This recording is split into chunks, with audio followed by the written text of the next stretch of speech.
In a dark world teeming with monsters, a powerful traveler named Siung Hu appeared after 400 years of training by hunting monsters.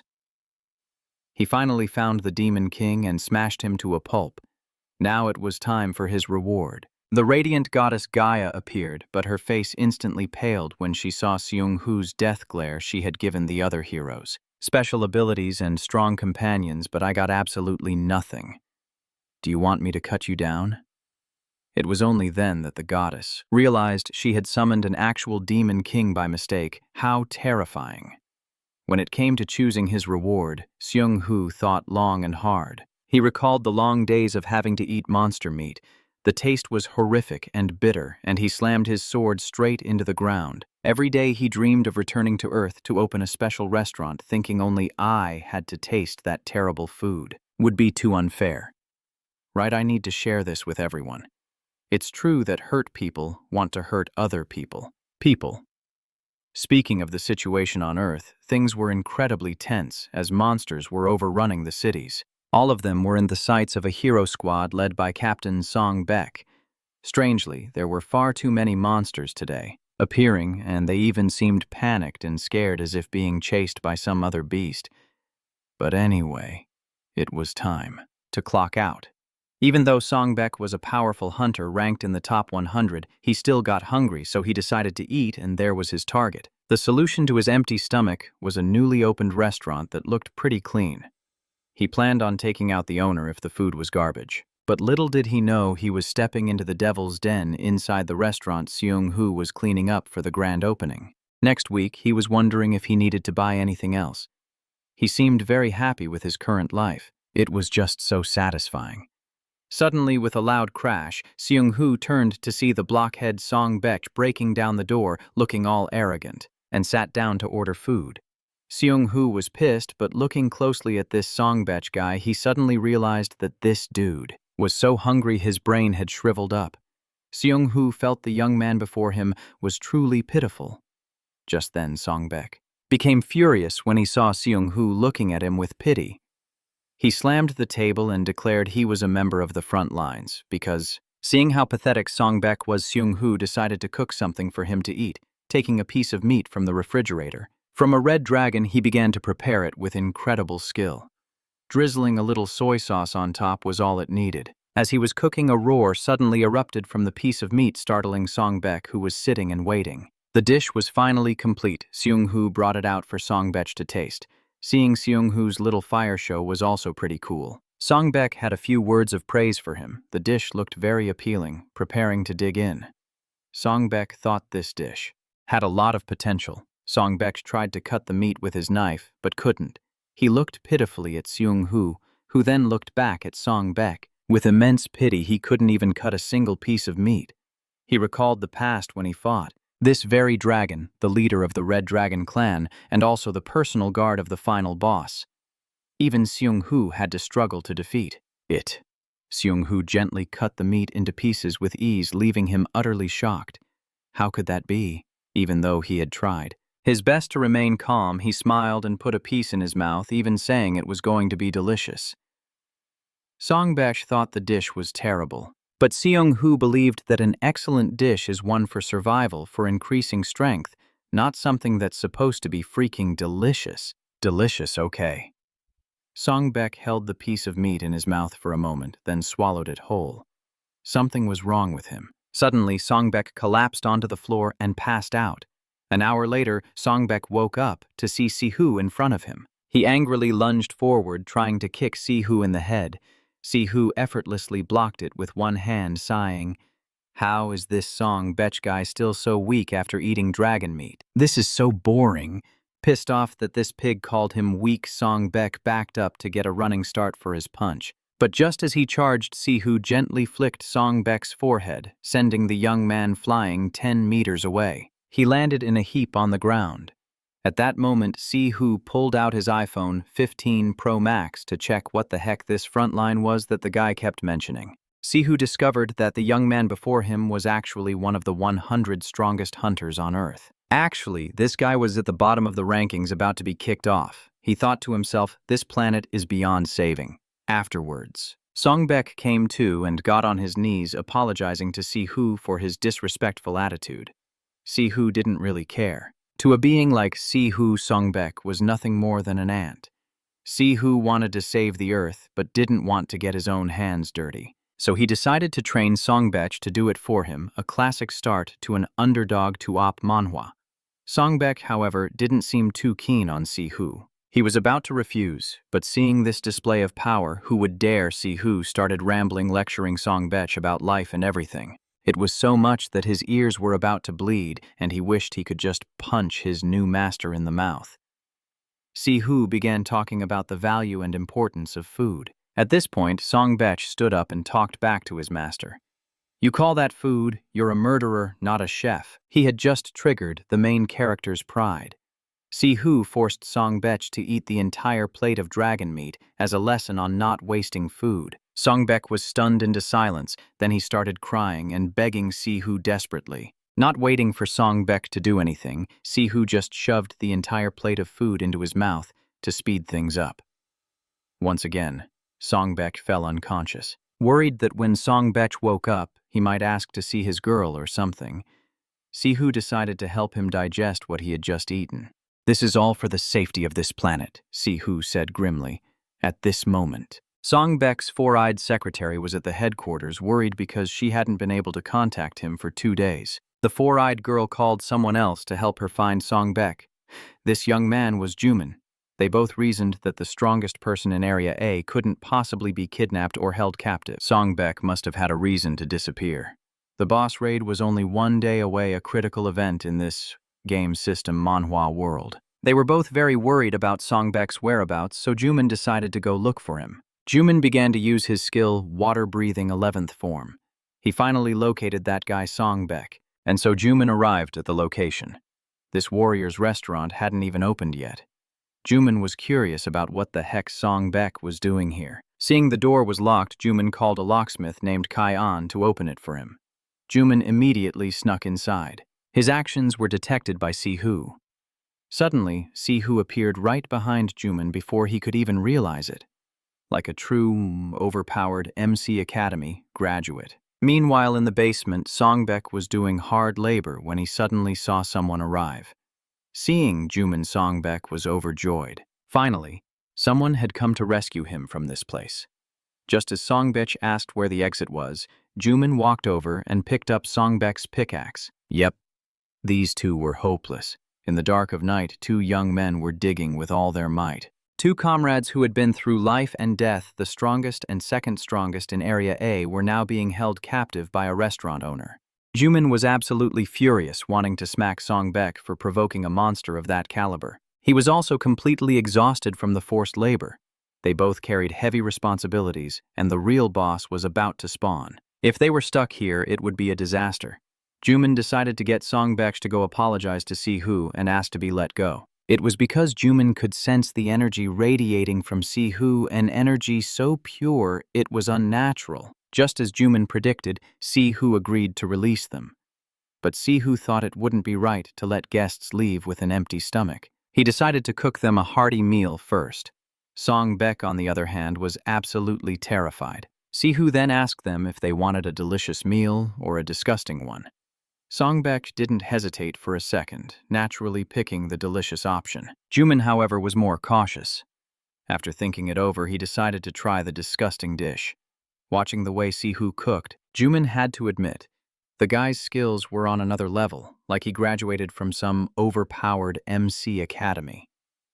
He began to regret his decision as he watched Siung Hu prepare Siung Hu placed it in a pan lined with foil to bake.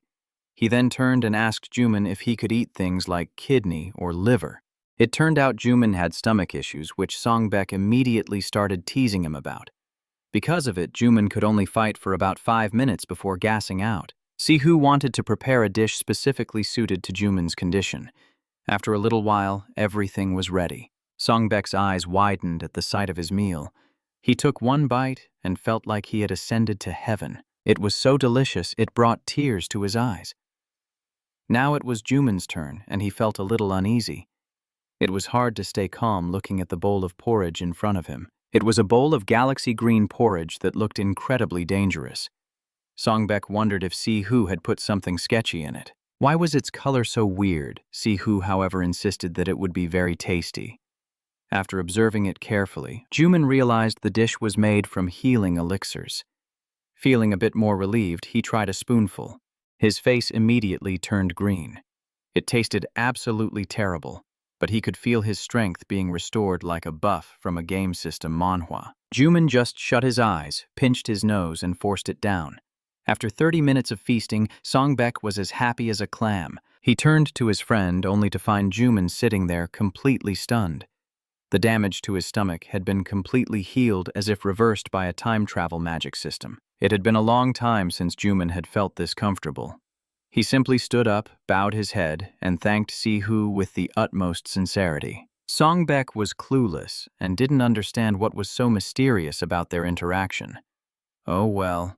He just went ahead and smashed another 10 plates of food. He was stuffed to the brim. Juman then took the opportunity to ask Siung Hu for help when the real monster appeared. Before Siung Hu could answer, Songbek answered for him. He understood that Siung Hu was an incredibly powerful regressor, like the protagonist of a Regression Magic Academy story. If he wanted to handle any problem, Siung Hu could do it single-handedly. But then what would happen? What would become of Earth? They couldn't just depend on Siung Hu forever. Songbek said that they had to become stronger on their own, like a classic underdog to op manhwa story, and protect the Earth themselves. After hearing this, Siung Hu felt very proud of his disciple. Juman, however, immediately saw through his friend's real motive. Songbek was just scared he'd drop in the rankings if Siung Hu participated. But Siung Hu acknowledged that Songbek's boastful speech had a point. He agreed that Earth's hunters should learn to rely on themselves. Juman said nothing more, thanked Siung Hu, and then dragged Songbek away, telling them they could visit the shop anytime. The next day on the battlefield, the real boss finally appeared. The pair Yumin and Songbek stood on a skyscraper ready to jump into the fight. One with a knife, the other with a gun, the two immediately charged towards the boss. The fight scene wasn't shown, only news reports of their victory. Meanwhile, Siung Hu was enjoying some cake and tea, and heard the news. Siung Hu felt very satisfied. It was like he had a time travel magic system, and knew these young hunters would protect the Earth perfectly. Siung Hu then returned to prepare for his shop's grand opening. Just then, a catfolk creature suddenly appeared at the shop's door. Siung Hu let it in, only to discover this species was incredibly useful. Their senses were sharper than a human's. They were amazing cooks, and they loved taking care of heroes, handling chores, or even acting as medics. The only problem was, these catfolk often pampered heroes until they got fat, so you could say they were the ultimate hero killers in their own way. He remembered back then everyone had their own catfolk, but Siung Hu never got one. He begged the goddess to grant him one, but she was too lazy and just ignored him. It's no wonder the guy had a bone to pick with that goddess. It must be said this catfolk's journey was a classic underdog to op manhwa story, having gone through so much and training relentlessly. It trained until it was as skilled as a protagonist from an overpowered MC Academy series, becoming invincibly strong and even defeating the cat god just to get here. Siung Hu wasn't a hero anymore, so he decided to hire it as an employee. The catfolk was also very happy to stay and work for Siung Hu. Siung Hu named it Nabi. And so Hero Siung Hu's diner had a new employee. Everything was peaceful, as seen through the binoculars of two strangers. These two seemed to be long-established business owners in the area. A new restaurant suddenly appeared, so they were paying close attention. Clearly, business is like a battlefield, and they were ready to take on a new rival. The short one is Yan Park, owner of Ledong Restaurant. The bald one is Otek, owner of Van Cafe. The two men saw that Siung Hu's restaurant had a lot of high-end equipment, which made them tense. They coldly considered extreme competitive measures, deciding to hire a top-tier hunter to get rid of Siung Hu's shop quickly. They immediately froze when they saw the grand opening flower arrangements at the door. One from Songbek and one from Rin. Holy crap, their eyes nearly popped out of their sockets. They trembled a little and suddenly thought this new shop's connections were anything but ordinary. They exchanged fiery glances before deciding to retreat. They needed to prepare thoroughly. The time to deal with this shop would come. Just as they turned to leave, something called them back. It was Nabi. It thought they were customers and dragged both of them into the shop. A talking cat that could also work. The two were also amazed by Nabi's cleaning skills. It was cleaner than any human janitor without a single stray fur. The two curiously petted Nabi. This cat was truly special, like a magical familiar from a Regression Magic Academy story. Onoro looked at the cat with tears in his eyes. He really wanted one for himself. Just then, Nabi brought them the menu to order. Since they couldn't find any hygiene violations, they planned to find fault with the food. They immediately ordered the house special. Sihu immediately got to work. Mr. Park couldn't resist Sihu's handsome looks and stared at him captivated. Owner O had to remind Mr. Park why they were there.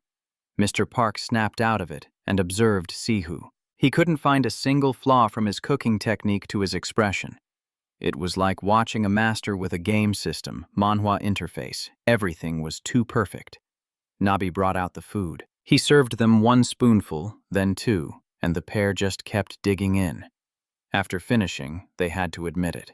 The food was unbelievably delicious, and afterward the two felt incredibly relaxed and comfortable, realizing this shop's business model was completely different from their own, so they happily paid and left.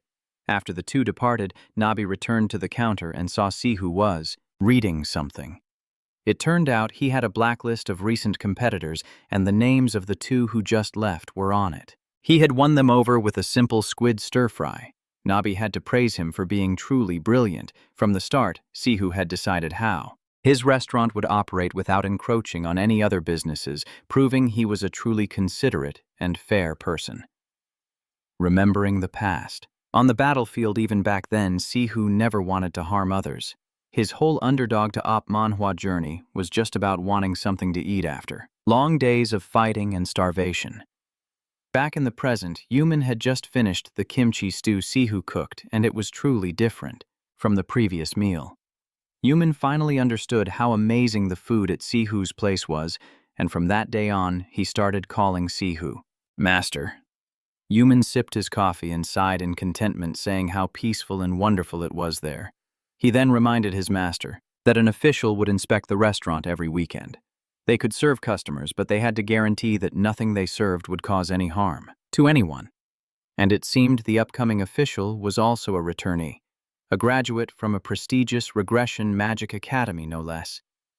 In the afternoon, while Nabi was sweeping the yard, a man suddenly appeared from behind, startling the creature.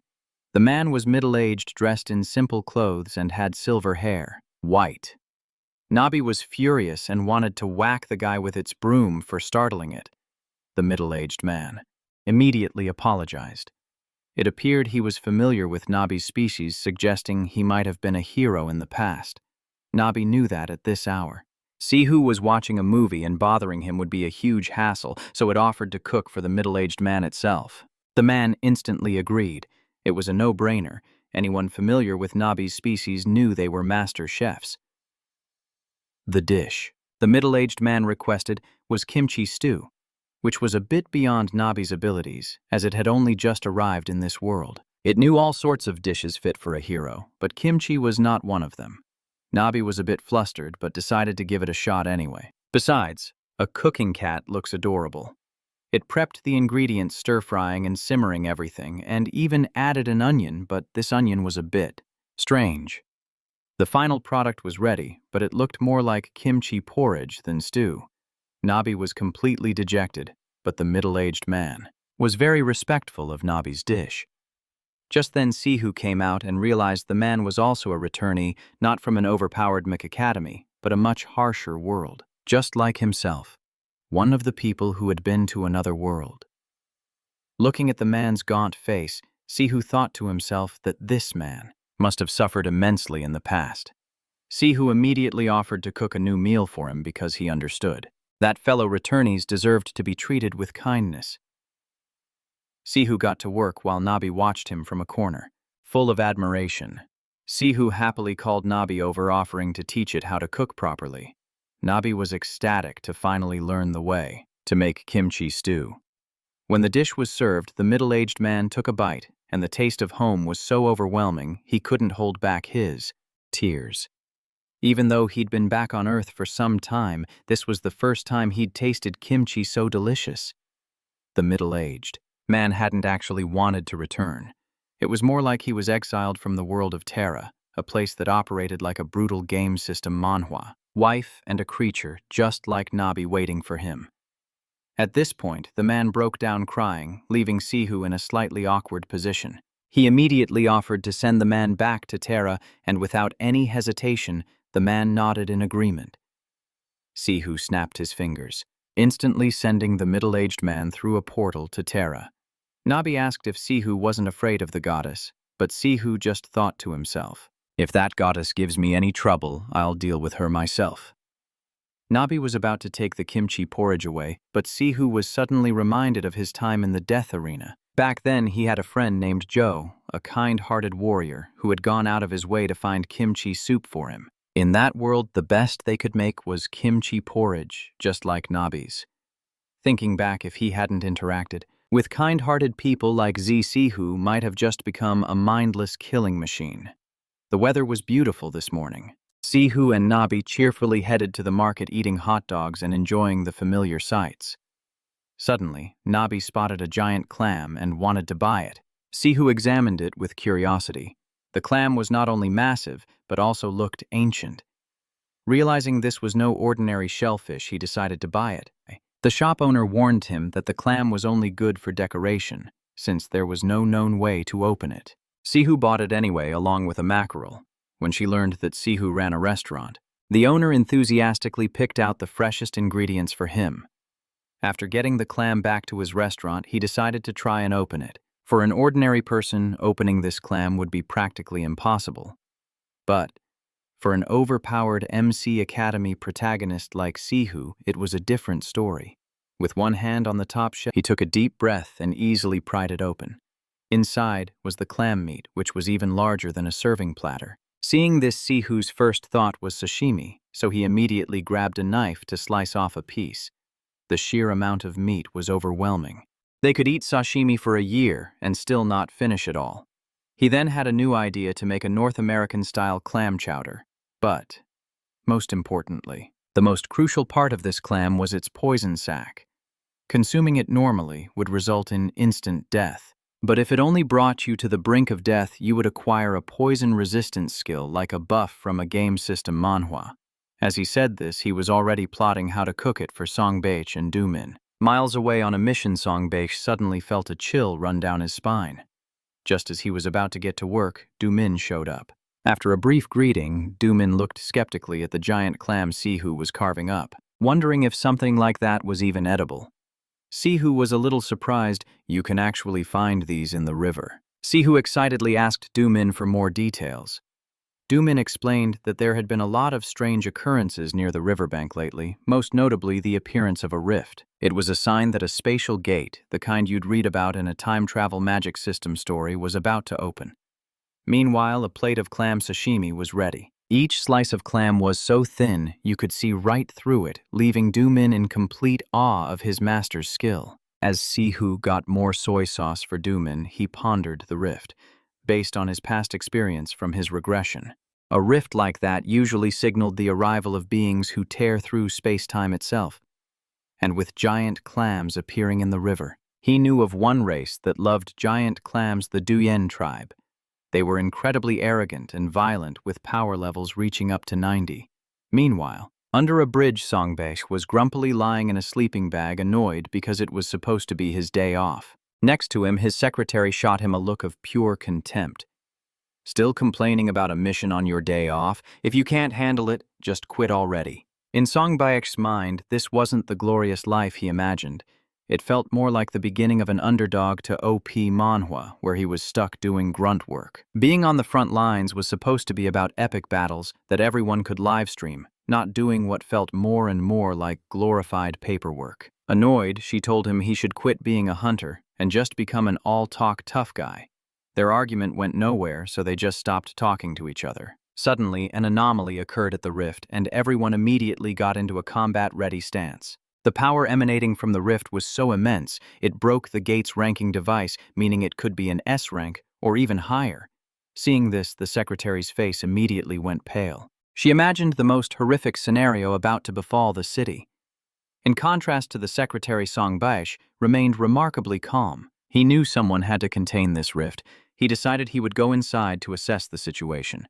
The secretary thought they should all act together, but Songbei had other plans. The only person who could actually help him was Jin, and Jin wasn't currently here. The others would only slow him down. Songbei instructed the secretary to head to the outskirts and find the hero's diner. He told her to explain the situation to the owner and bring that person here as quickly as possible. As the secretary turned to leave, Songbei finally felt a tremor of fear, pulling out a cigarette and cursing to himself. Why did it have to happen like this? With the cigarette dangling from his lips, Songbei moved forward and then plunged straight into the rift. His team outside was tasked with handling any monsters that escaped. However, the number of monsters pouring out of the rift was growing by the second. Their levels were also getting progressively higher. At that moment, a toad monster the size of a mountain emerged, and the soldier who saw it knew his life was over. He braced for impact, closing his eyes to accept his fate. Just as the monster lunged at him, a flash of a blade suddenly sliced the toad clean in two. The one who appeared was the owner of that small diner in the outskirts, Siung Hu. With just a few swings of his sword, he annihilated all the monsters here, a display of power worthy of an overpowered MC Academy protagonist, leaving everyone completely stunned. They couldn't even perceive his movements as the monsters were wiped out. Meanwhile, inside the rift, Songbei had managed to erect an energy barrier. He blocked the exit, preventing the brutal giants inside from getting out. He had no idea how much longer he could last watching the giants relentlessly pound against his energy shield. Songbei could only pray that Siung Hu would arrive soon. The aftershocks from the giants' attacks sent rocks and debris flying everywhere. Suddenly, a massive boulder hurtled toward Songbei, forcing him out of his hiding spot. And then the inevitable happened. The giants spotted him, their eyes instantly filling with murderous intent. It was because of this tiny human that they couldn't escape. They had to crush him. Songbei knew he was done for, but the guy had guts. He wasn't about to go down without a fight. He pulled out his gun and started unloading on the giants, a truly heroic but ultimately useless gesture. Just as Songbei was about to be crushed under a giant's massive foot, a certain restaurant owner managed to find him. This allowed Songbei to finally breathe a sigh of relief. The giants hadn't even processed what was going on. They only saw a blur as Siung Hu zipped past, and suddenly the giants' bodies were no longer in one piece. Songbei remembered the first time he met Siung Hu. He felt incredibly lucky that he had never been on the receiving end of one of Siung Hu's friendly smacks. Just then, Siung Hu spotted where Songbei was hiding. He immediately chucked a rock at him for being a coward, knocking poor Songbei out cold. Siung Hu collected the materials and resources from the dead giants like he was looting drops in a game system manhwa, then tossed Songbei's body out for the people outside to deal with. After settling everything, he returned to his small restaurant, only to find customers crowding around Nabi. He had to rush out and explain that the cat was an employee, not a stray they could just try to take home. Just then he learned that the secretary had only just arrived to deliver a message to Siung Hu, and he immediately felt that something was off. Seeing the secretary crying and begging desperately, Siung Hu calmly invited her to sit down and talk things over first. Siung Hu now learned that some guy named Songbei had arrogantly charged into the fissure, then told his secretary to come and ask for his help. Hearing this, Siung Hu's opinion of the young man Songbei improved, and he simply told the secretary to calm down. It seemed he was waiting for headquarters to deliver the good news to her directly. Then Siung Hu's gaze shifted over to Nabi. He saw the customers acting as if this were a cat cafe, not ordering any food or drinks, which got on his nerves, so he rushed out and kicked them all out. Whatever, this place gets a 1-star review. Learning that the secretary was also a hunter, Siung Hu immediately wanted to cook something for her. Lately, he'd only been getting weird customers. He hadn't seen any hunters, and the few that did show up only came once and never returned. He figured his cooking must be terrible, so he decided to adjust his approach. He thought a recovery dish like the one he made before. The one he made for Xin would be perfect. Although it didn't taste great, it gave an instant recovery effect, making it an excellent lure to attract hunter customers. After observing the secretary for a moment, Siung Hu was able to diagnose her condition, almost like he had a special skill from a game system manhwa. As expected, after days of working overtime, she was now completely exhausted. The secretary found it strange, wondering why a restaurant felt more like a pharmacy. Siung Hu didn't deny it cheerfully, adding that he even had a special menu for people with ailments. He then immediately got to work on the dish. The dish Sihu decided to prepare for the secretary was a clam meat soup. The secretary asked, "Isn't this clam a bit on the large side?" Sihu casually replied, "What? It's not big at all." Oh, ha ha ha. But then she glanced to the side and saw the massive carcass of the clam, which instantly terrified her. She wondered if the owner was actually trying to feed her monster meat. She was about to refuse, but then she remembered the rumors about those with time travel magic system abilities, the regressors, that they were very dangerous, so she didn't dare to protest. Sihu tasted a bite, decided everything was perfect, and then served it to her. Still hesitant, the secretary closed her eyes and took her first spoonful. She was instantly overwhelmed by the sensation. The warmth from the dish spread through her body, feeling like finding a heater in the middle of a freezing winter. It was her first time eating monster meat, and she realized it wasn't nearly as bad as she had imagined. Meanwhile, at the Korean branch of the Hunter Association, the branch chief was interrogating Songbak. Based on Songbak's testimony, he couldn't believe that a single person could wipe out a whole horde of giants above S rank in just a matter of minutes. He thought Songbak was pulling his leg. Songbak didn't seem to care, saying, "If you don't believe me, you can just put it down that I did it." This gave the branch chief a headache. How could someone this strong, practically an overpowered MC Academy protagonist, exist without the association having any data on them? Could they be a threat to society? Songbak explained that some people from the Core Regression Magic Academy timeline return without registering with the association, so it's natural there's no information on them. He added that it wasn't a big deal as long as they weren't causing trouble. After explaining this to the chief, Songbak said he had urgent business and had to leave the meeting. The branch chief assumed this underdog to OP Manhwa hero was rushing off to check on the civilians, but Songbak simply said he was going to buy some land. The branch chief was confused, so Songbak began to explain. The strongest person in history opened a restaurant, so just by being nearby, you wouldn't have to worry about dying, even if the world ended. Truly, the great Song B is a genius. Upon hearing this, the branch chief smacked Song B right upside the head. The people are in danger, and you're talking about property values. The branch chief was going ballistic on Song B, who was supposed to be a hunter. All this kid seemed to do was clown around, and it was getting on his nerves. Meanwhile, Zin led a group of people to Sihu's restaurant, making sure to give them strict instructions beforehand. They were not to be disrespectful to the restaurant's owner. When the group arrived, they were greeted at the counter by a man with a beaming smile. However, Sihu and Juman were busy communicating with just their eyes. It turns out the two of them had already planned this together.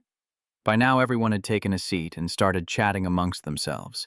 They had expected the restaurant owner to be some cold-hearted assassin type, but he was just a regular, handsome guy. Someone else corrected them, saying he wasn't just regular handsome, he was seriously handsome. The food was served, and the group happily dug in, finding it unbelievably delicious. Everyone was in awe of Sihu's culinary skills. Our main character had it all planned out. After they finished eating, this group would go back to their base and advertise for him. Then more and more people would come to his restaurant. This was the perfect underdog to OP Manhwa business plan, as people would eventually stop caring if his ingredients came from monsters. All that mattered was that it was delicious, nutritious, and affordable. Today was Sihu's day off. He decided to take a stroll around town to see if there was anything fun to do.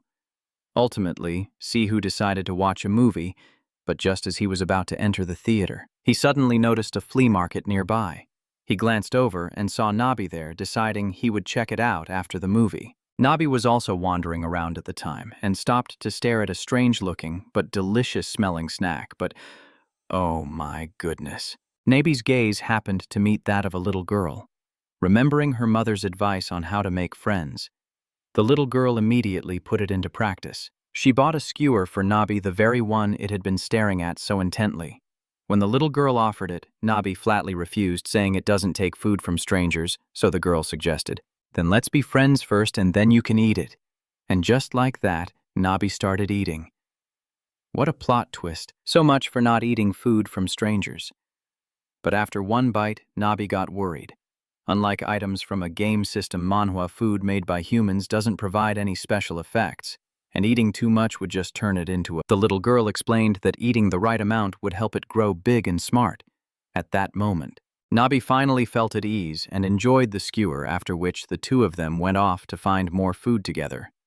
Meanwhile, Songbi and Juman were discussing something important. It seemed that after Songbi's explanation to the branch chief fell flat, the government sent someone to confirm the situation. It was none other than Yak, the chief of staff of the World Hunter Association, because such a high-ranking official was scheduled to visit. The two of them were tasked with cleaning up all the criminal organizations in the city. Songbi started complaining again that on a day off, other people get to go on dates or watch movies while he was stuck on patrol duty. Songbi and Zin began their mission with both of them heading down into a sewer. Right off the bat, they captured 13 people. Afterwards, the group came face to face with a supervillain who could absorb electricity to boost his power. Siung Hu, meanwhile, was completely engrossed in his movie. Just as it was reaching the climax, the power suddenly cut out. Siung Hu was left bewildered with no idea what was going on. He had no choice but to shuffle outside, where he let out a great, anguished cry. The first movie he'd gone to see after his time travel magic system kicked in a whole 40 years of hardship later, and the power had to go out. Talk about frustrating. Luckily, his restaurant was outside the blackout zone, so he could still preserve his ingredients without any issues. Siung Hu decided to cook something to relieve his stress, reaching for something he kept on top of a cabinet, the bingsu machine. Siung Hu then decided to try making a fruit wine bingsu, adding all the necessary ingredients. A splash of wine, and perfect. Done. Siung Hu sat down to enjoy it. He recalled his grandfather often eating this, a memory as vivid as if he'd used a regression magic academy spell to relive it, the warm kick combined with the refreshing coolness of the shaved ice to lift his spirits. So this is what his grandfather felt, as he was savoring it. Nabi and the little girl from earlier suddenly returned. Even though it was a day off, the girl was a friend of Nabi's. Siung Hu said he'd cook something for the two of them. Since he already had the bingsu machine out, he decided to make some for them too, just without the wine, of course. As for Electroman, he absorbed too much electricity, causing him to overload and pass out completely. The next morning, Sungbak and Zuman arrived at Siung Hu's restaurant looking incredibly grim. They had cleared the city of criminals, but in the end, no customers showed up. The two of them were seriously salty about it. That's why they came hoping Siung Hu's cooking, which was like a cheat skill from an overpowered Emek Academy story, could help them de-stress. Over at the headquarters of the Spatial Rift Management Department, a creature resembling a polar bear was reading some kind of report. His name was Pero, a beastman who fell to Earth after being caught in a rift. The secretary was also there that day to assist with some department tasks. The two struck up a conversation. Pero confessed to the secretary that he'd been feeling worn out lately, as Earth's food didn't agree with him, and he was terribly homesick. Upon hearing this, the secretary knew exactly where to send him. On his way to the place the secretary recommended, Pero stopped to play with some adorable children. Afterwards, he finally caught a glimpse of his destination, the Hunter's Diner. Siung Hu came out to greet Pero personally, having already gotten a heads up from the secretary. However, Siung Hu couldn't invite Pero inside because of all his fur. Pero understood completely, so they found a spot to sit outside. Seeing a giant white bear sitting outside the customer's tea inside began to buzz with chatter, making Pero feel a bit self-conscious. Siung Hu was stumped. He wasn't a therapist or anything. How was he supposed to cure Pero's homesickness now? Looking at Pero, he was reminded of the USA species he'd encountered before. That race was known for being incredibly violent and ruthless. Pero definitely couldn't be one of them. Well, all he could do was cook something delicious for Pero, preparing his most special ingredients with the precision of someone using a time travel. The cooking time stretched on for 3 whole hours. Waiting 3 hours for a meal only made Pero's melancholy worse. Siung Hu served him several dishes, but after eating, Pero showed no reaction at all. No praise, no complaints. He just stared silently at the sky, and then thanked Siung Hu. Siung Hu felt a bit guilty, feeling like he couldn't help Pero at all. Suddenly, he saw Nabi get up and start doing some martial arts moves. Siung Hu explained that Nabi did this to burn off excess energy and stay in shape. Pero seemed intrigued by this.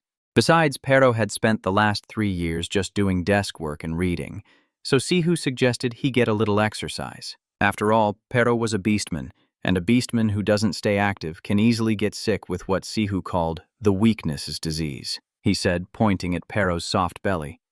After running around for about 30 minutes, Pero was completely winded. Seeing that exercise wasn't really Pero's thing, Siung Hu had an idea. He would make a dish that could fill Pero with energy like a buff from a game system manhwa and awaken his fighting spirit.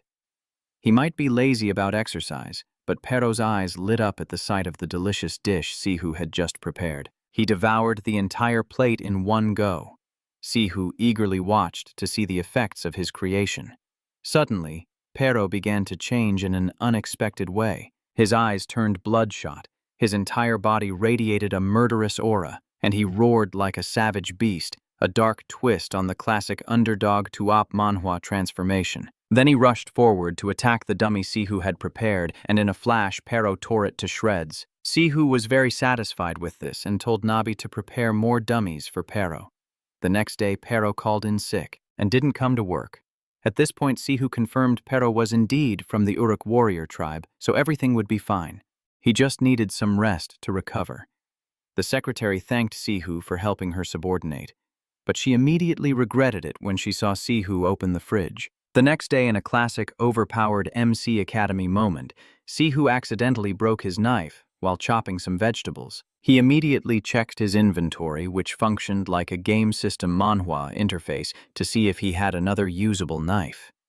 But his inventory was filled with heavy weapons like hammers, axes, and all sorts of magic swords. So Siung Hu decided to go shopping for some high-quality knives that day. Knives from the market or a supermarket were too ordinary, so Siung Hu planned to find a proper forge. As soon as he arrived, he was warmly greeted by a staff member. When the girl asked if Siung Hu wanted to buy dual blades or various longswords, Siung Hu replied that he was just looking for a cooking knife. The girl thought the young man in front of her must be crazy coming to a weapons forge to buy a kitchen knife. Because cooking knives weren't readily available there, Siung Hu had to place a custom order for one. When the girl saw Siung Hu casually drop hundreds of millions to order a cooking knife, she wondered if he was just completely clueless. Siung Hu also requested that his knife be made by an elf or a dwarf. The girl informed him that the forge currently had an elven artisan on staff. The girl then led Siung Hu and Nabi to meet the elf to place the order, though Nabi mentioned that it didn't like elves, because elven-made weapons hated Nabi's race. After guiding them to the place, the girl took her leave. It's worth noting that elves forge with chilling energy instead of heat, which is why the workshop was incredibly cold. Inside the forging room was a female elf. She was concentrating on finishing an order. Siung Hu found this a bit odd, as elves typically only pass the art of smithing down to males of their kind, but here was a female elf, which meant her skills had to be exceptional. Seeing them arrive, the female elf turned to greet them, introducing herself as Alistair. Before taking the order, she wanted to make a few things clear. First, she wasn't picky about who wielded her creations, but the weapons themselves were. Second, if the item didn't choose Siung Hu, she wouldn't issue a refund. Siung Hu had no problem with these terms. After settling on the price and the design for the knife, Alice told them to wait for about an hour. Alice suggested that if they had nothing to do, they could browse her other creations in a classic underdog to op manhwa moment, where they might even be chosen by one of her weapons. Siung Hu immediately refused, knowing things would get chaotic, but Alice didn't see the problem and dragged him along anyway. Siung Hu was so tired of this happening. He couldn't remember if this was the 6th or 7th time he'd been dragged into a situation like this. The moment he stepped into the room, just as Siung Hu had predicted, the swords began to tremble violently and the guns started spinning like tops. Every single weapon she had forged went into a frenzy, leaving Alice completely dumbfounded. He remembered that in the past, any time an elven-made weapon was involved, no matter how legendary, it would just fly into his hands, a phenomenon straight out of a Regression Magic Academy story. Because of this, the elves had a special nickname for Siung Hu, the Slayer of Elven Artifacts. Now Alice was in tears, trying to stop her precious creations from flocking to that two-timing charmer. She was completely powerless to stop them. All 88 weapons present in the room had fallen for Siung Hu's charm. Oh man, after learning that Siung Hu possessed around 500 elite weapons, a haul worthy of a game system manhwa, Alice's jaw completely dropped. The thought of her 88 children about to fall into the hands of someone who would never use them destined to be tossed into storage forever. Never to see the light of day again made Alice's heart ache more and more. Since the weapons choose their master, no one could blame Siung Hu for taking them. Siung Hu figured he'd just grab them all, thinking his twin disciples might need them later. Swords, guns, hammers, he took everything. As he was gathering them one by one, Siung Hu suddenly noticed that the pair of gauntlets in front of him hadn't chosen him as their master. He immediately realized they were targeting the person behind him. He called Nabi over to claim her prize. Being chosen by an elite weapon for the first time, Nabi happily accepted the infinity gauntlets and put them on. Nabi felt a whole new level of confidence, and Siung Hu took the chance to snap a few commemorative photos of her. Meanwhile, Alice was sobbing her eyes out while forging a knife for Siung Hu, heartbroken that she had to craft a weapon for the man who just took 88 of her children. The knife was finally completed. Siung Hu could see that the knife was exceptionally well made, everything about it was perfect, and he promised to put it to good use. As for the other 88 weapons, he promised to help Alice find worthy owners for them. From that day forward, the Hunter's restaurant suddenly featured a new challenge. Finish a meal within the time limit, and you would be gifted a super elite weapon. Sure enough, the very next day, tons of people showed up for the challenge. Because of the large crowd, the little girl who often visited Nabi had to bring a bodyguard for protection. The bodyguard watched from a high vantage point, noticing that many of the participants were stronger than him, especially the restaurant's owner. A single glance from him was enough to make the bodyguard's knees weak, a classic trait of an overpowered Mech Academy protagonist. Siung Hu was now preparing the food for the challenge, and before it began, he made an announcement. This challenge isn't about who can eat the most, you just need to finish one adult-sized portion to succeed. However, the taste will be beyond anything you can imagine. The challenge will consist of 3 rounds. Completing a round allows you to move on to the next. The time limit is 30 minutes, and the entry fee is 100 million. 1. Siung Hu added. Hearing this, the crowd started murmuring 100 million, one for a single meal was absolutely insane. That was until Siung Hu revealed the first prize, a sword engulfed in the flames of a spirit. The moment they saw the sword, everyone's attitude did a complete 180. They were all smiles, thinking the owner must be running some kind of charity. After that, Siung Hu got to work. The first dish he prepared for the challenge was something relatively simple. It looked just like a fried dough cake. Of course, everyone could guess the taste of a dish the main character intentionally makes terrible, a classic gag in any underdog to op manhwa. The challengers watched Siung Hu cook and still thought the food didn't look all that intimidating. The dish was served, and the young bodyguard eagerly took a bite. And just like that, his world went completely dark. The young man's eyes rolled back into his head, leaving him utterly speechless. Everyone around grew very concerned about his condition. And just like that, we had our first contestant eliminated from the challenge. The young man even tried to warn the other participants that the dish Siung Hu cooked was not something from this world. And after that, all you could see was a crowd of challengers staggering around like zombies, some unable to even sit up straight. People were sprawled out everywhere as if they'd just survived Siung Hu's taste bud torture session, and every single one had failed. Siung Hu felt a little disappointed, because the results were just that terrible. He had put so much effort into cooking a poison resistance dish for everyone, and yet he ended up having to carry every single one of them to the hospital. Around this time, little Yujia was also getting ready to go home.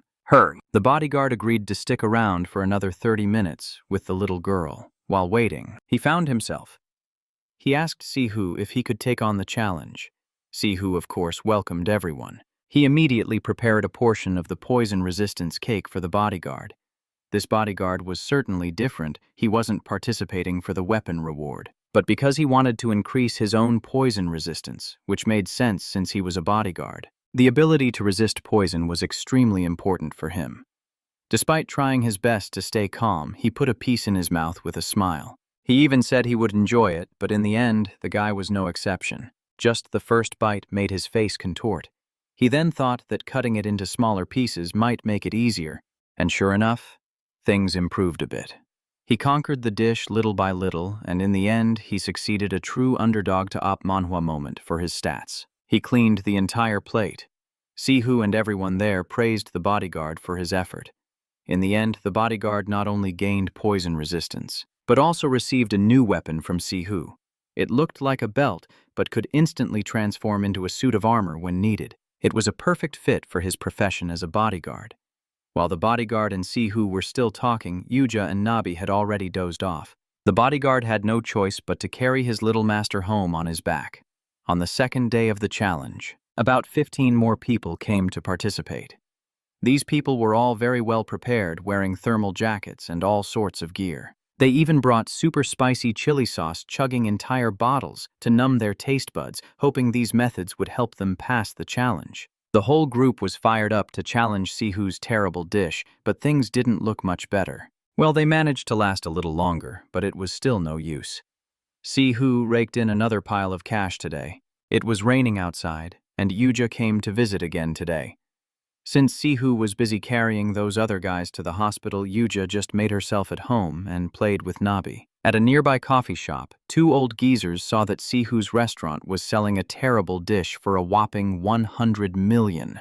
And on top of that, it was packed with customers, unlike their own shop, which no one bothered to visit. The 2 old men wanted to resort to dirty tricks again, planning to hire a lawyer to take down Siung Hu using food safety as a pretext. They were sharing sinister smiles, completely unaware that the person sitting right behind them was Siung Hu's disciple Do-min.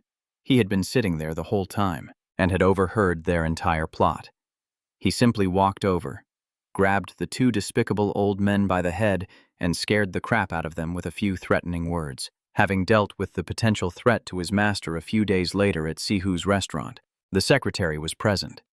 She had been visiting the restaurant frequently lately, partly because the food was delicious, and partly because the owner was handsome too. Today, she noticed something different. It seemed like Siung Hu had gained some weight. After checking himself out and letting out a blood-curdling scream, it was true, Siung Hu's chin was round as hell. He was in a total panic. He was sure he hadn't been eating much lately, just a pizza and a bottle of Coke every time he watched a movie. But wait a minute. Siung Hu watched about 8 movies a day, and that's not all the Coke he drank was the 1.5-liter bottle. On top of that, he also ate various snacks made by Nabi. If you don't get fat eating like that, I'll eat my hat. The secretary could only be speechless. When it was time to serve the secretary her food, it seemed like now that he was fat, he wanted others to get fat with him or something. He slammed down a mountain-sized plate of noodles for the secretary, adding a free promotional ice cream on top. It's true that hurt people hurt other people. But this time Siung Hu really fell into a depression, all because it had been so long since he'd been back to Earth, and also because the movie was just too good. Siung Hu felt utterly miserable, and to make matters worse, even his cat had developed a beer belly. So the 2 of them decided to do something about it, which meant creating a weight loss dish. After a while of all sorts of preparations, using his unique magic to enchant the food, the weight loss meal for the 2 of them was finally ready. They were both thrilled to finally escape the clutches of obesity. The next day, the secretary dropped by Siung Hu's restaurant again, and what greeted her was a Siung Hu who was as devastatingly handsome as ever. She was completely astonished that Siung Hu could lose an insane amount of weight in just a single day. Everyone around looked at Siung Hu with suspicion.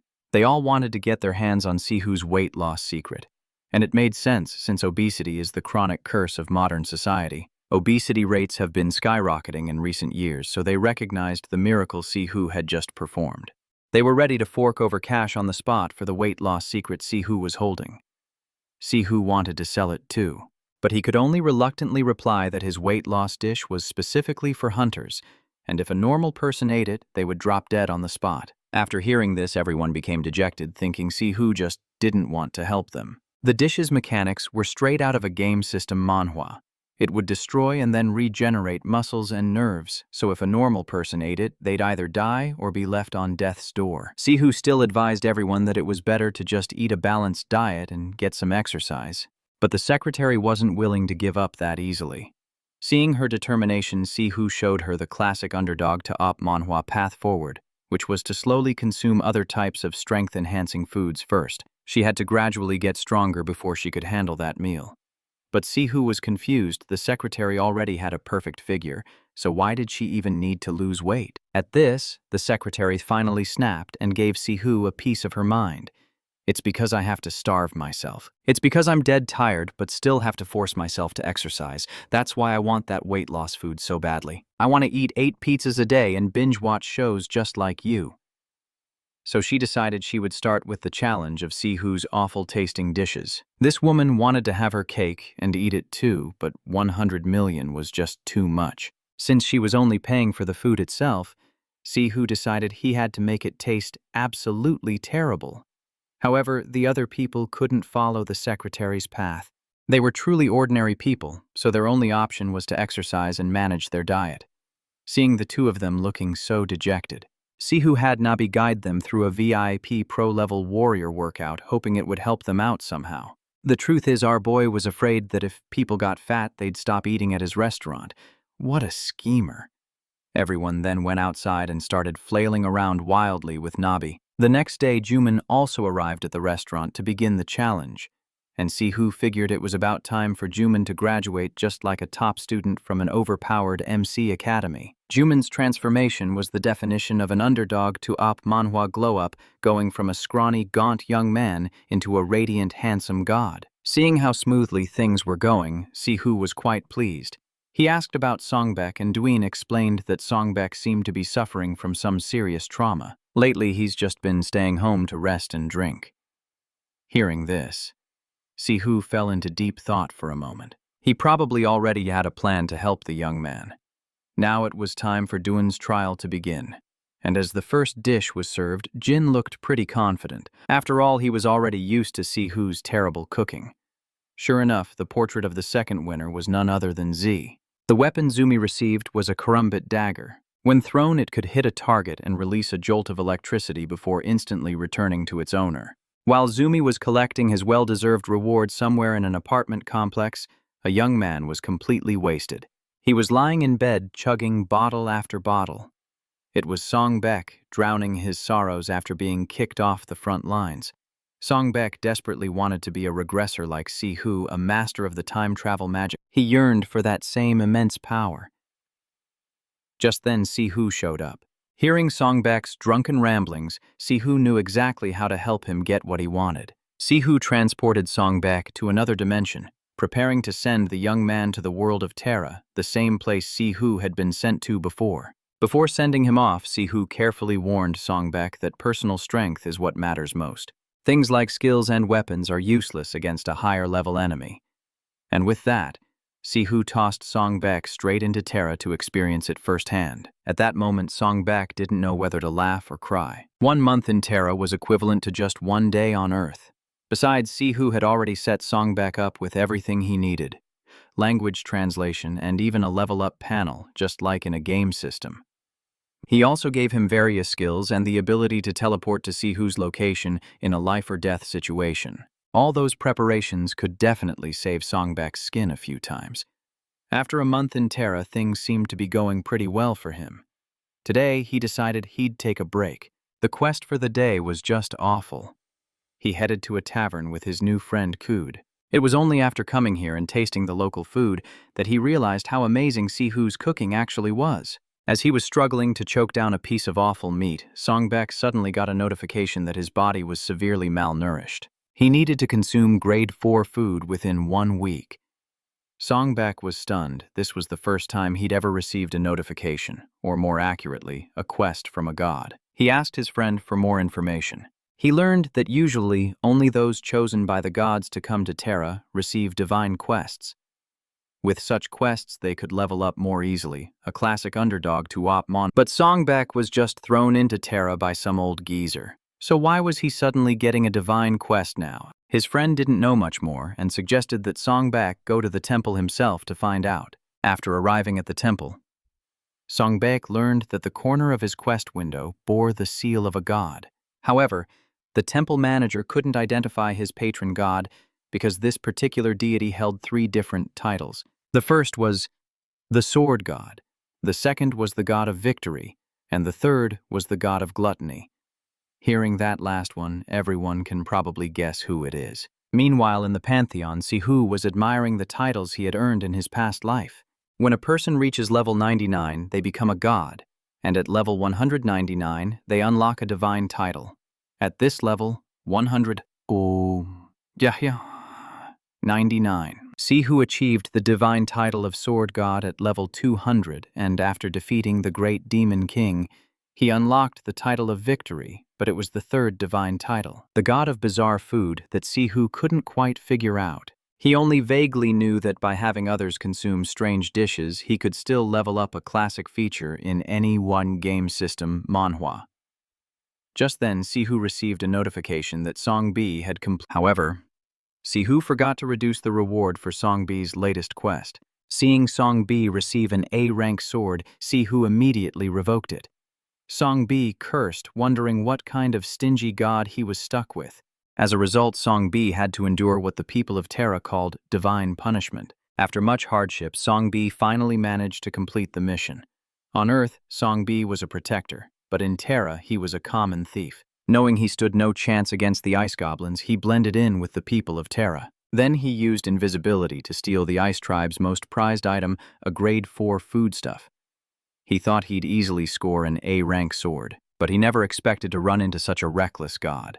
That's why he was now being hunted like a dog. Song B reached a cliff's edge with nowhere left to run, so he decisively leaped off, figuring being crippled was better than dying at their hands. Not long after, Siung Hu received word that a thief with an invisibility skill had appeared in Terra, stealing one treasure after another. This gave Siung Hu a major headache, as Song B's actions led to him being reprimanded by another arbiter. She seemed displeased that Siung Hu's incarnation was stealing so many things, but Siung Hu saw it differently. Siung Hu defended Song B, claiming he was only stealing to blow off some steam. He insisted that Song B had no malicious intent.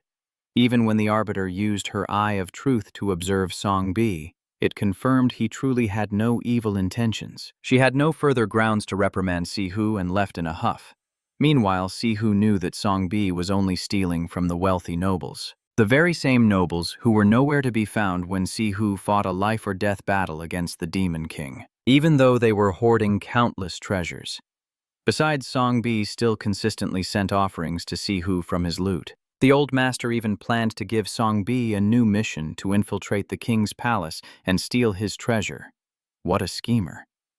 Suddenly, a bloodshot eye appearing from behind made Siung Hu jump out of his skin. The woman from before had seen a flicker of cunning in him. At this point, Siung Hu was helpless. Unable to argue further, he said he would let her handle his incarnation. At that moment, that girl then sent her own incarnation down to clean up the mess Song B had created. At that moment, Song B had just completed a heist.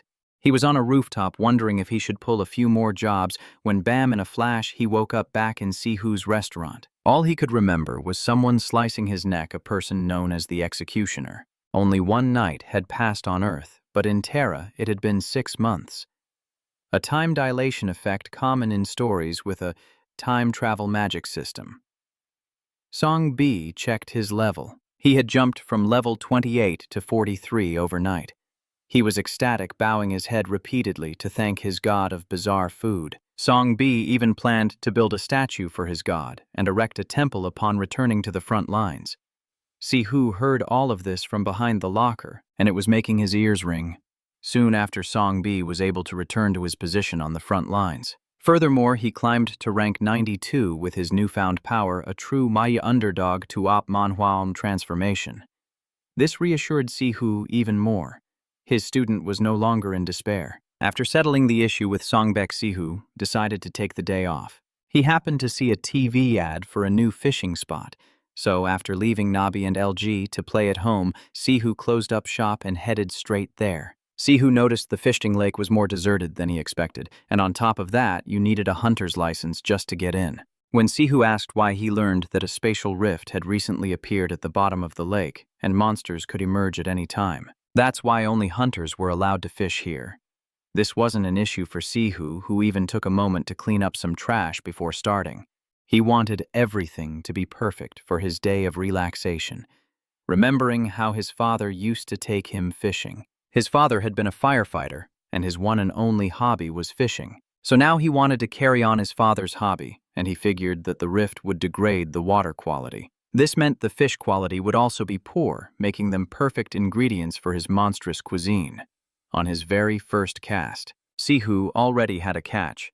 It was a stinkfish, a species every angler desperately avoids, known among fishermen as a complete taste bud destroyer. But Siung Hu happily tossed it into his bucket. While he was fishing, he also met a man named Isekai. He was actually the branch manager for Songbek. As soon as he arrived, he saw Siung Hu's bucket was filled with nothing but stinkfish. Isekai was completely stunned, and even more so when he heard Siung Hu planned to cook with them. And not just any food, but dishes capable of killing monsters. Hearing this, Isekai was utterly astonished, thinking this guy had to be bluffing. But then he remembered Siung Hu was the famous regressor who conquered the SS rank gate, a true time-travel magic system user, so maybe he was telling the truth. Siung Hu then added that his food didn't just kill regular monsters. He had once used a dish to slay a dragon, a feat worthy of any overpowered MC Academy protagonist. After hearing that Isekai was completely won over, he offered to help in any way, and Siung Hu told him he needed 60 more stinkfish. The two of them immediately got to work fishing, determined to hit their target by the end of the day. Siung Hu thought back to the dish that killed the dragon, the pinnacle of culinary destruction, known as Ragnarok, the twilight of the gods. However, the Ragnarok he used back then was just a crude imitation version he whipped up, yet in a classic underdog to op manhwa moment, it was still powerful enough to defeat that mighty dragon. Siung Hu wondered what would happen if he cooked these stinkfish using the true Ragnarok recipe. As soon as they had enough fish, Siung Hu immediately began preparing his dish of destruction. He tossed the fish with various spices, then, like activating a skill in a game system manhwa, he channeled his magic directly into the pot. The essence of the Ragnarok dish is to force its victim through a continuous cycle of nirvana, where their original body disintegrates and is then reborn. This process repeats until a body surpassing even the gods is achieved, but only if the victim can withstand the ordeal. Otherwise, they simply disintegrate permanently. Meanwhile, at the bottom of the lake, there was a creature known as Entity Zero, which was originally created for the purpose of sealing rifts. But after escaping its containment, it went berserk, absorbing everything in its path. It consumed its entire home planet, and with nothing left to absorb. Entity Zero traveled through the rift to Earth, where it was now feeding on the fish in the lake. Suddenly, it spotted a square-shaped object sinking towards it and immediately moved to absorb this novel item. The moment it did, a bizarre transformation occurred, and it felt as if its entire body was being violently set on fire. Entity Zero used all its strength to resist, but the outcome of tasting Ragnarok was unchangeable death. Siung Hu passed through the rift into Entity Zero's otherworld, wanting to confirm if this monster was truly dead. Siung Hu was then stunned to realize he had just leveled up from level 256 to 257, a classic power-up straight out of a game system manhwa. This proved that the entity's level wasn't low at all. Luckily, it couldn't absorb Siung Hu's Ragnarok, or it would have been a total disaster. Siung Hu took a look around and saw that the land here was quite fertile, so he decided to just claim this ownerless territory for himself. He placed a mark to claim the territory and set up a teleportation gate, planning for the future like a protagonist from a Regression Magic Academy manhwa. Back at the branch, Isaac was overjoyed for having contributed to the monster's destruction. Just then, one of Isaac's subordinates, a scientist, came to ask for permission to study that powerful biological weapon. All Isaac knew was that the thing was created using nothing but ordinary cooking methods. Both of them were left feeling helpless. Juman arrived at that moment incredibly proud of what his master had accomplished, which also proved to the manager just what kind of person his master was. Indeed, the manager had become completely captivated by Siung Hu's way of doing things. Juman wanted to report to the manager that he sensed something very strange in the restaurant's basement, suspecting it might be a boss monster. The manager said he didn't want to hear anything else related to Siung Hu, because if he knew, his higher-ups would want to know too. And that would be a huge hassle, so he decided it was better to just ignore it. Hearing this, Juman left in frustration. In reality, in the restaurant's basement was a blue slime monster being raised there and gradually maturing. Its special ability was creating pudding. More importantly, in a corner of the basement was a tiny little green slime. It was Entity Zero. Before being completely incinerated by Ragnarok, it had managed to split off a small part of itself to survive, a classic move for an underdog to op manhwa villain. After seeing Siung Hu leave through the gate, it followed him through. It hoped there would be something on the other side for it to absorb so it could restore its peak condition when it arrived. The only thing it saw was this blue slime. Well, better than nothing. It immediately absorbed the other slime to gain a bit of size and power, but oh my god, how cute, it didn't get bigger or stronger at all. It just stayed tiny and turned blue. It tried using its new skill, and the result was popping out an irresistibly delicious piece of pudding. When Siung Hu discovered this, he was about to finish off the Zero slime with one strike for daring to devour his blue slime. But the pudding's aroma was so fragrant he couldn't resist. He tasted a tiny bit, and the flavor truly blew his mind. Siung Hu wanted to spare the slime, but it was still the Slime Demon King. He had to check its past first, using a power that felt like it came from a time travel magic system. Siung Hu took out some kind of magic artifact and tried to look into the slime's past. A few days later, it was officially hired as a staff member at the restaurant. Today, Jumin and Songbak came to visit, and they both immediately recognized it as a monster. Songbak decisively drew his gun wanting to eliminate it, but he didn't dare act rashly since it was something his master was raising. Siung Hu was acting like a true overpowered MC Academy protagonist, taming. Everyone started looking for a solution. Normally, you can't just raise a slime in a house. The ever-clever Jumin came up with a solution for Siung Hu. Siung Hu just needed to claim he had a taming ability and had already tamed this slime. It was now completely harmless, and in fact it really was safe being soft cute and even smelling fragrant. In a move straight out of a game system manhwa, Jumin helped Siung Hu register the slime as an F-rank pet, ensuring it wouldn't affect Siung Hu's business anymore. Siung Hu even came up with a name for it, Yansik.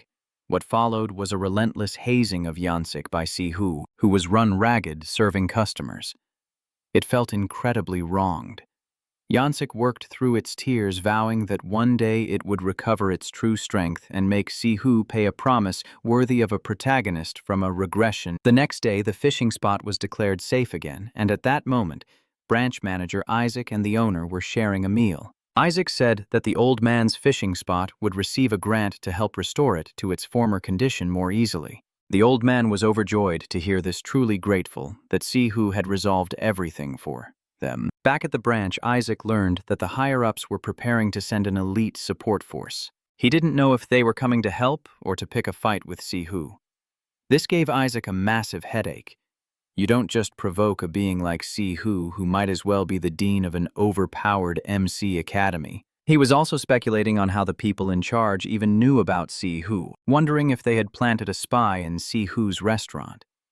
As soon as the thought crossed his mind, the scene cut to Yua's bodyguard letting out a sneeze. Today he was back at Siung Hu's restaurant with Yua. The bodyguard found it bizarre to see that the one serving him this time was a slime. Even though he knew it was Siung Hu's employee, he remained extremely vigilant, determined to ensure Yua's safety. Yansik saw that human staring at it strangely, which made it feel uncomfortable. Yansik had to learn so much to do its job well here, a true underdog to op manhwa journey. It had no idea what it did wrong to deserve a stare like that from the bodyguard. Just as their gazes were locked in a fierce clash, it was suddenly hoisted into the air. Siung Hu warned Yansik for daring to glare at a customer, stretching it out as a warning. Yansik refused to be framed immediately, whining that the bodyguard had given it a dirty look first. Afterward, Siung Hu told the bodyguard that Yansik was completely harmless, so he didn't need to worry, even treating it like a basketball and dribbling it up and down. Honestly, the slime was the real victim here, doesn't it? Look pathetic? Then, the bodyguard advised Siung Hu that it would be better to hide Yansik. The mobile armed unit was about to arrive, and they really despise slimes. And he was right. Outside the city, the branch manager's group, including Jumin and Songbak, had already started to welcome the arriving mobile armed unit. The one-eyed woman was Ua, captain of the mobile armed unit, and the 6th-ranked hunter on the front lines. Songbak immediately stepped forward to show off for the lady, only to get flicked by Hoina and be called a little kid, which stung big time. The manager wanted to prepare lodging for her, but Ms. Hoina only wanted to go to one place, and that was Siung Hu's restaurant. Hoina was actually very interested in exotic dishes, and the rumors of Siung Hu's monster-based dishes had truly piqued her curiosity. If there was also a slime there, that would be the cherry on top. Hoina said this while making a sinister face. The trio of Songbak and the others argued frantically, needing to do something to stop Hoina from going to Siung Hu's restaurant. If she arrived and saw Siung Hu using a slime as an employee, things would get incredibly complicated. But what could they do now? That Hoina was already at the restaurant's door. As Hoina stepped inside, Nabi immediately ran out to greet her warmly. As for Yansik, it used every bit of its ability and power to transform into a human, a desperate attempt to change the future like in a time travel magic system story. It couldn't fool Hoena. I don't get why it didn't just hide in the basement, but at this point it couldn't hold on any longer. It could only maintain its human form for a maximum of 20 seconds, after which it had to revert to its original shape. It would rest for a moment and then repeat the process, but in the end, Hoena still found it out immediately, unleashing a murderous aura. Then she raised her knife, aiming it straight at Yanshich. Hoena was reminded of a past tragedy, the memory hitting her as if she'd activated a time travel magic system to relive the moment. Her squad specialized in fighting inside giant robot-like mechs, but a single Simi had managed to crawl inside her teammate's armor, destroying it from within and killing him. Back then, Hoena could only watch helplessly as her comrade died.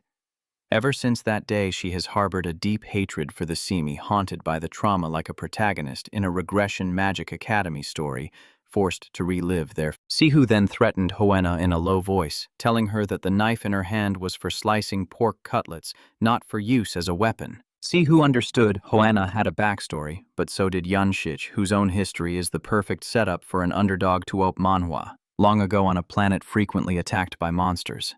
One day a young boy was swallowed by a Simi. However, this particular Simi was different from the rest. After absorbing the boy, it also inherited his consciousness and personality, a unique ability that works like something from a game system manhwa. This newly sentient Simi was then captured for research. It endured countless painful experiments on its body, yet it never felt resentment or anger. It could only learn those emotions if it were taught them, but it was too young and didn't understand what feelings were. The only thing it knew was how to eat. That's the reason Yanshich eats everything. To Sihu, who has the protective vibe of a senior from an overpowered MC Academy, Yanshich was just a child who needed protection. At that moment, Sihu declared loud and clear to Hoena that the Simi was his child. Hoena was stunned, not understanding what Sihu was talking about.